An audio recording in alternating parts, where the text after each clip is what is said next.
Hi, I'm Dr. Edward Walters, and I'd like to share with you some important information about heart health and the dangers that can lurk behind some very serious signs and symptoms which happen just before you suffer from a heart attack. Not sure exactly what to look for? Well, then I invite you to watch the following video presentation that will take you through these dangerous symptoms. The good news is, within this video, we also share an innovative 10-second trick that will help you to not only improve your heart health, but could potentially save your life. So please watch. I'll be right back with you at the end of the video with a special offer that you don't want to miss out on. Stay tuned for a groundbreaking discovery about heart health. These 4 strange things can happen to you before you have a heart attack. You may begin to feel ill, like you've come down with the flu. You will feel exhausted, congested, and possibly unable to breathe. You'll be tempted to take things easier, maybe sleep much more than usual. You'll have an intense feeling of heaviness and dread wash over you.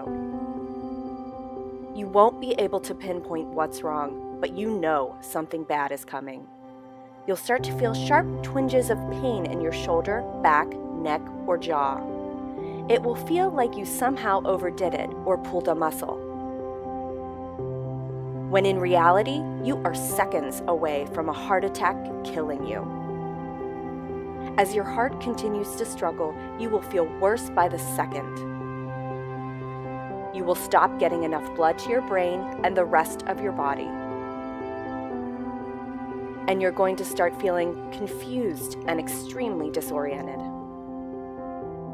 And then it happens. The worst pain any human being can experience erupts. Paralyzed with pain and fear, you realize it. You're having a heart attack. There you will be in severe pain, willing to do anything not to die today. Sounds like the most terrifying experience in the world, doesn't it? The best scenario is that you never have a heart attack to begin with. That's why we are sharing an easy 10-second trick with you today. A discovery that will help you avoid the #1 killer in the world.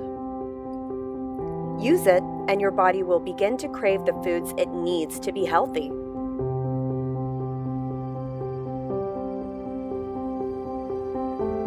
But please, for your own good, do not try and change anything for now. Simply use our 10-second trick as your own, and then let your body change itself. Your body can change for the better once you supply it with what it's missing. We'll talk more about this 10-second trick in a moment. But first, let's talk about what you're doing now for your own heart health. Are you taking prescription drugs or over-the-counter pills for heart health? We've all heard that fish oil is good for your heart health, but is it really? The truth is, taking a fish oil, even krill oil, can undo or worsen heart health. Before we explain further, let's go back to you for a moment. We've got some important questions, and for the sake of your heart, please answer honestly. Do you feel like your health is 100% where you'd like it to be? Or is it a matter of time until your lifestyle and medical history catch up to you? Do you have boundless energy to live your life to the fullest?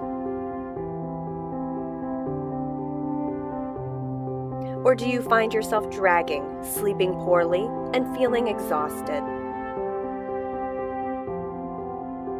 Not to get too personal, but how has life been in the bedroom?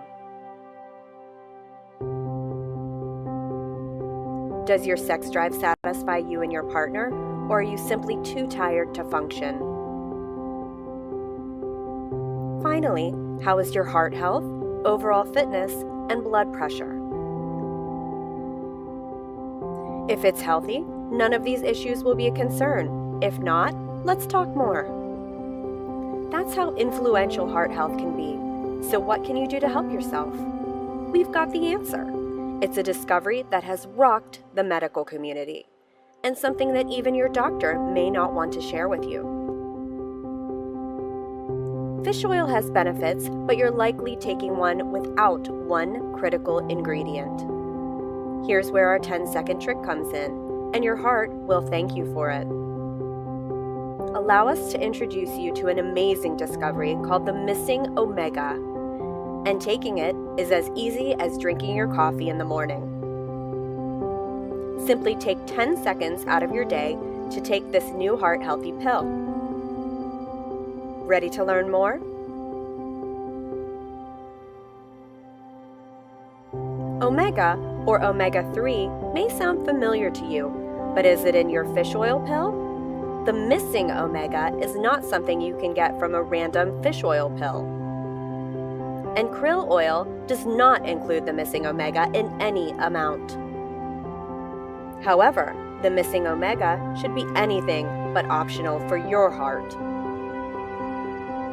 because it's the one omega researchers have found to be the most beneficial, especially for reducing the risk of heart attack and stroke. This is why you need to add the missing omega into your life. It works to influence specific genes that regulate inflammation and energy levels, as well as boosts your metabolism, brain function, and overall health. It also helps protect your heart health by fighting against deadly blood clots, which is a common cause of heart attacks and stroke. In fact, listen to this. A recent Harvard University study analyzed test results of 30,000 participants. They discovered those who had increased amounts of the missing omega also had better heart health than those who did not. In a major Japanese study, the missing omega was found to be 10 times more effective than EPA. Simply put, when you combine the missing omega to give your body what it needs, the benefits are immeasurable. Ready to take your heart health to the next level? It only takes 10 seconds. Introducing AdvancedCardioRX with the missing omega for total heart health.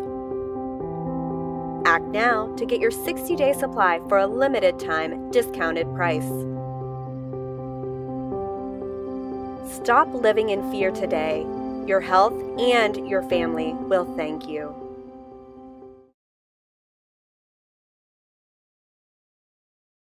Once they start eating this way, you will make yourself heart attack proof. Going back over proof. We know that if people are eating this way, they are not going to have a heart attack. Not only could we be past our last heart attack, but the vast majority of people, even my age, could actually reverse a lot of their blockage.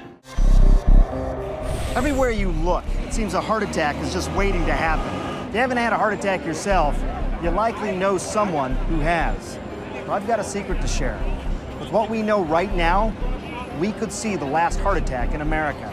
I've been investigating this for over a year. I've got lessons to share. Things you need to know. Things your doctor may not tell you.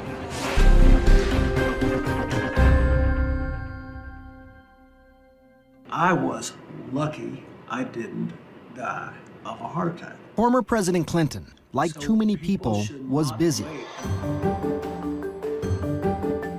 And for years, he ignored warning signs from his heart. But in 2004, during an exhausting book tour, there was something different. I had a real tightness in my chest when I was getting off the airplane. They hustled me down to Columbia Presbyterian, and they confirmed the determination that I had serious blockage and needed the surgery. The 58-year-old Clinton needed to have his chest opened, his heart stopped, and surgery performed. On Labor Day in 2004, Mr. Clinton had 4 blood vessels bypassed. If it happened to him, could it happen to you? What about me? I'm a pretty typical guy in his early 40s with a family history of heart disease. So I decided to go on a mission to never have a heart attack. But how? When people talk about trying to end heart attacks, in the world, or in America at least, one of the ways to do that is to take a look inside the heart, see what's happening before someone ever has a problem. And that's what we're going to do here today. You're actually going to look for what in my heart? Yes, for calcium, which is part of the atherosclerotic process, the plaques in the heart. And if you're heading for a heart attack in 5, 10, 20 years, you will already have plaque. It's a lifelong process. The coronary calcium scan. That's the test I'm having done. We can now find clues before heart trouble gets dangerous, even before the first symptoms. As president, Bill Clinton never got any of the advanced imaging, like the coronary calcium scan or the ultrasound of his carotid. Those are tests that are now more readily available to everyone. Did you ever wonder how seemingly healthy people can have a heart attack? This may surprise you. Most heart attacks happen in people with no symptoms, and people whose arteries are less than 50% blocked. Your body needs cholesterol, actually makes it. It's in the lining of every cell in your body. The liver sends out LDL cholesterol, and when everything works right, the good HDL scavenges excess LDL and brings it back to the liver. You also get cholesterol in foods, things like meat, French fries, eggs, butter, desserts, ice cream. Your cholesterol number is a good measure of what's in the blood. But here's the problem. It doesn't tell you if it's building up in the walls of your blood vessels, forming plaque. And it's the plaque that causes heart attacks. Here's what does matter: the size of your LDL, or bad cholesterol particles. Larger LDL particles don't pose much of a threat because they pass through the blood vessels without sticking. It's the smaller LDL particles that are more likely to lodge in the walls of blood vessels and cause a buildup of plaque. That's why Dr. Agatston wants a blood sample.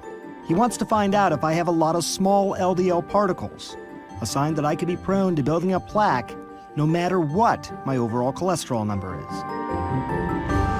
Spend just a few moments with Bill Clinton and you'll see he's a changed man. For starters, he's a lot thinner than he was as president.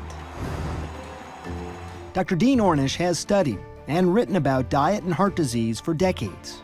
Mrs. Clinton asked me if I would work with the chefs who cook for the first family, and then began working with President Clinton directly as one of his consulting physicians.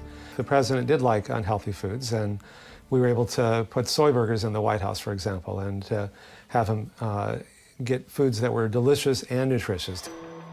But President Clinton's heart troubles were not over. When the devastating earthquake struck Haiti in 2010, President Clinton flew to Port-au-Prince to support the relief efforts. I spent time with him and saw that he looked tired, not himself.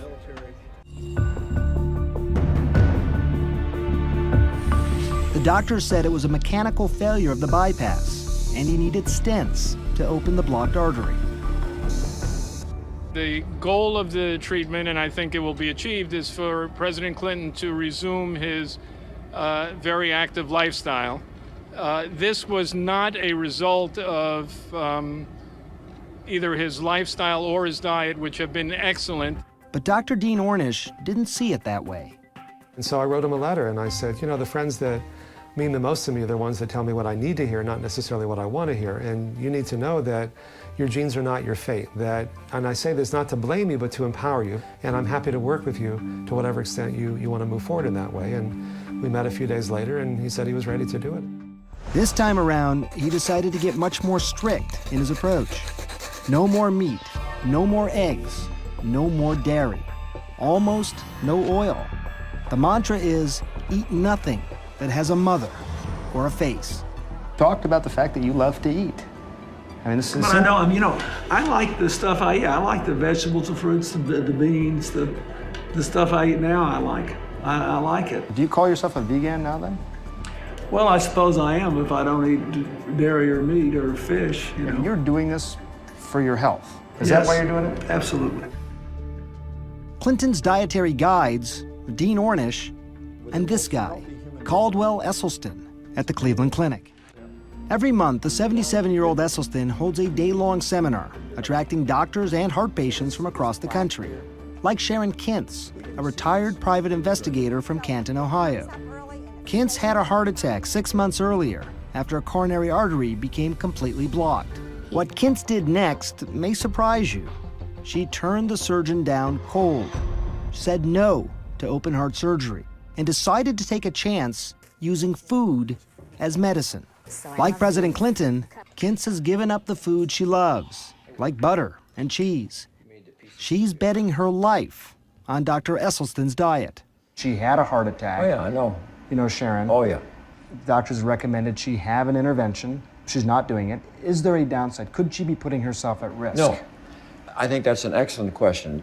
In hundreds of patients, data now going back over 20 years, and well, this most recent study about a decade, once they start eating this way, you'll make yourself heart attack proof. Going back over proof. We know that if people are eating this way, they are not going to have a heart attack. Esselstyn has won some allies, like Dr. Terry Mason, Chief Medical Officer at Cook County Hospitals in Chicago, and the city's former public health commissioner. We've eaten ourselves into a problem, and we can eat ourselves out of it. Esselstyn thinks heart disease is completely preventable, no matter what sort of family history you have, simply by eating right. During his research, he came upon a stunning fact. Some cultures around the world, like people living in Central Africa, Papua New Guinea Highlanders, and Tarahumara Indians in Mexico, have virtually no heart disease. None. So what can we learn from them? You have some easy to remember adages about how people can decide what they should or should not eat. We know what they shouldn't eat. That is oil, dairy, meat, fish, and chicken. What do we want them to eat? We want them to eat all those whole grains for their cereal, bread, and pasta, beans, vegetables, yellow, red, green, and fruit. Now, what particular vegetables do we want them to have? Bok choy, Swiss chard, kale, collards, collard green, beet greens, mustard green, turnip greens, napa cabbage, Brussels sprouts, broccoli, cauliflower, cilantro, parsley, spinach, and arugula, and asparagus. And I'm out of breath. President Clinton's diet, no meat, no dairy, almost no oil, got me thinking how different what he's eating now as compared to what he used to eat, and what most of us still eat. Make a habit of high-fat, high-cholesterol meals like this, and you can physically see the beginnings of heart disease.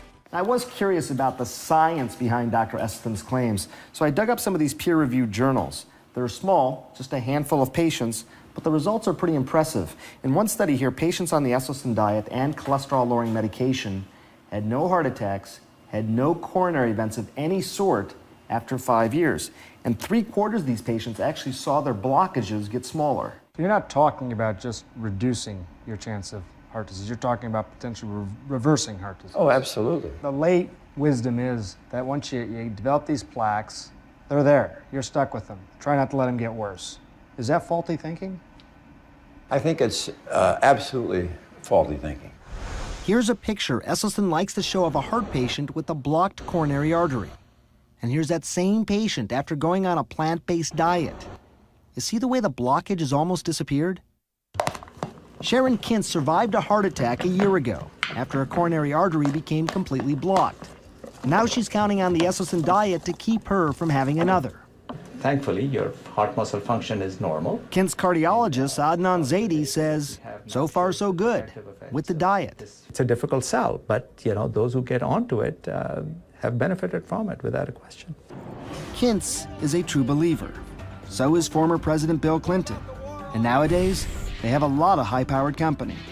All of these CEOs and former CEOs are either vegetarians or vegans. Would you call yourself healthy now? Well, I think I'm healthier than I was. I lost 20-something pounds. All my blood tests are good. All my vital signs are good. And I feel good. And I actually have, believe it or not, more energy. I seem to need less sleep. Once you begin making these changes, most people find they feel so much better so quickly, it reframes the reason for making these changes from fear of dying to joy of living. And joy is what's sustainable. A year into her diet, a year after her heart attack, Kintz says she feels great. Simply walking tired her out 12 months ago. So what about me? I have a family history. Am I heart attack proof? Time to find out. Time to see what fate has to offer Sure. me. Now, we had some good news when we did the imaging. Right. That you had no plaque in your coronary arteries Right. on the calcium score. Right. Someone made a comment to me that this is sort of a 4-year guarantee that Yes. I won't have a heart attack. Would you agree with that? Yes. More good news. We never- Looking at my LDL, the bad cholesterol, Dr. Agatston tells me they're mostly large particles, the kind that don't build up as plaque in the blood vessels. If diet and exercise can make someone like me low risk for a heart attack, even with a strong family history, well, that's encouraging. I don't think there's any question that not only could we be past our last heart attack, but the vast majority of people, even my age, could actually reverse a lot of their blockage. Heart disease could be as rare as malaria today if we simply put into practice what we already know. It is possible to keep everybody from having a heart attack with education, with knowledge, with information. Now the question becomes, are people going to do this? I hope I've given you some food for thought today, and if all this makes you want to overhaul your diet, especially if you're a heart patient, you should talk to your doctor. Look, we've got a long way to go in this country, but I hope you'll join me so together we can work toward the last heart attack. I'm Dr. Sanjay Gupta. Thanks for watching.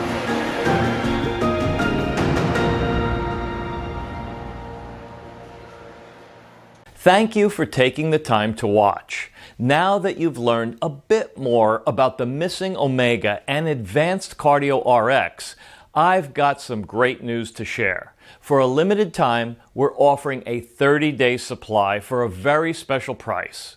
So please be sure to click on the link below to take advantage of this fantastic offer while supplies last. Yours in health, I'm Dr. Edward Walters.